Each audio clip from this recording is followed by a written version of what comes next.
Now I love a bit of Aussie rock. No, I'm not talking about cold chisel and AC/DC. I'm talking about in the garden. And this garden is a perfect example of how good it can look. This is a pretty special environment. And on a day like today, we'll call it paradise. But it gets some pretty harsh elements. Lots of heavy rain and even the sea spray, which means salt. Now, if you used a normal paver and laid this driveway with it, it'd absorb all that salt and they'd look pretty old and pretty cruddy pretty quick. But because this is a natural river stone, they've picked the flat face of it and laid it into a mortar mix, and it gives it an instant age. It's got the keystones down the side, so it's structurally strong, but really this is how they've laid floors for thousands of years. Back in Roman times, this would have been the main street. I love it. The bulk of the hard landscaping was done in just 2 days. They started with a blank canvas, and then they had big trucks, big rocks, and big cranes. So the stone works as a retaining wall, but it also protects this little garden bed from those harsh winds and salt. These plants will be bank binders with all their roots holding the soil in, and they'll work as a retainer as well. When you look at these stairs, you could easily be mistaken that someone sat here with a chisel and a hammer to get them all nice and flat. But the reality is they're lava stone. And so as the lava comes out of the volcano, it goes layer upon layer. When you quarry it, it splits the same way and you get these nice flat beds. So the only skill for the tradesman is how to lay them so that they're comfortable to walk on. There's been no shaping. Mother Nature did that. Come on, mate. This place is next to a bit of a reserve, and I like the fact that this garden just blends into it. The orange stones that are here and over there are actually existing sandstone from the area, but the new stone, which is a limestone, doesn't look out of place. In fact, nothing looks out of place.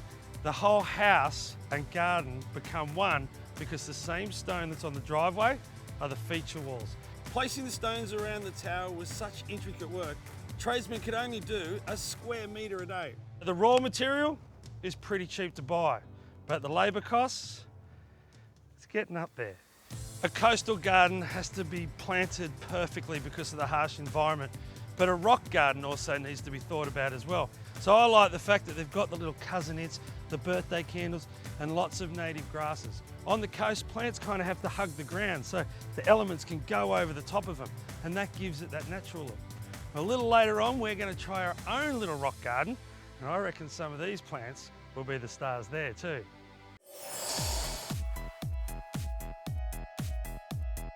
Earlier, I had a look around a garden with rock walls, rock paths, rock features, even a rock tower.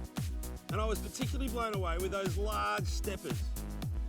Overall, Aussie stone in all its glory. I want to build a garden that looks a little like what we've seen. I've chosen 3 great big whoppers.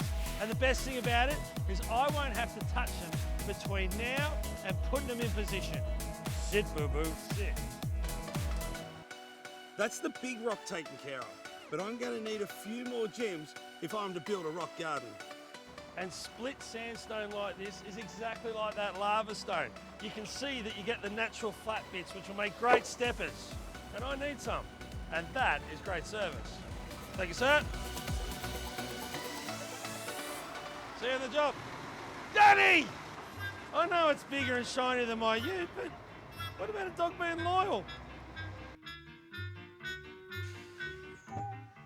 Danny, you've changed. And so's the weather. Hey, Greg, come on. Come on, you can do it. Yeah! And here's my garden. It's a corner block. It's one of those funny gardens. It's not the front of the house, that's around there, but you want it to present well to the street.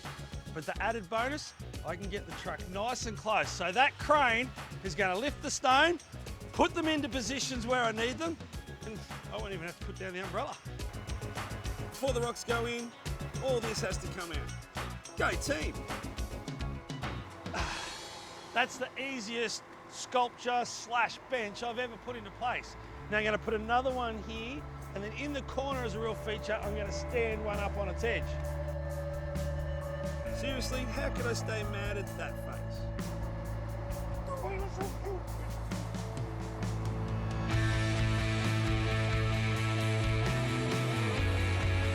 I've managed to stay clean until now, but all that's about to change.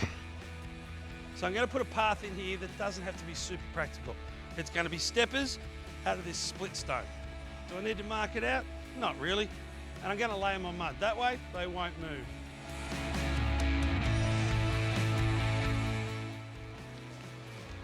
Now to give the garden a bit of scale, because we've used such large pieces of sandstone, I'm putting in a couple of decent sized trees. These are water gums. This one's called luscious. They get to about 6-7 metres tall. They've got a nice shape to them. With any luck, this branch will grow over and sort of shade this and tie everything together. And then across the front here, we've got a little woolly bush. Now this one's called silver streaks. It'll get to about 1.5 metres high. It's not going to give you total privacy from people walking past, but it is going to green the joint up. Really happy with the quality of the plant stock. There's our little birthday candles. It looks better than the ones we saw in the established garden. Now that's quite an expensive plant, so I've really put it in a prominent position that you're going to see when you walk through this whole garden. But what a showstopper. And my little cousinets, they look great in the garden I showed you earlier, and they look great in this one too. Well, these guys want to get to about 1 metre round, so where I've placed them out, they're probably a little bit too close to the path. But as everyone walks on the path, they'll just be naturally pruned. It'll soften the edges of the stone and look perfect. Now these guys here are Gymea lilies. They're usually planted as a specimen for their architectural form. But if you clump them up like this, they kind of use each other as scaffold, and they get a bit taller, and they can get to sort of 2.5 metres tall. If they get up there, it'll be a perfect screen for the bedroom window.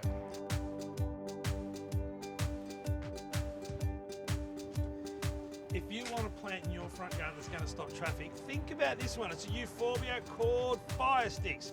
How good is it? It looks like coral that's growing above the ground, not in the barrier reef.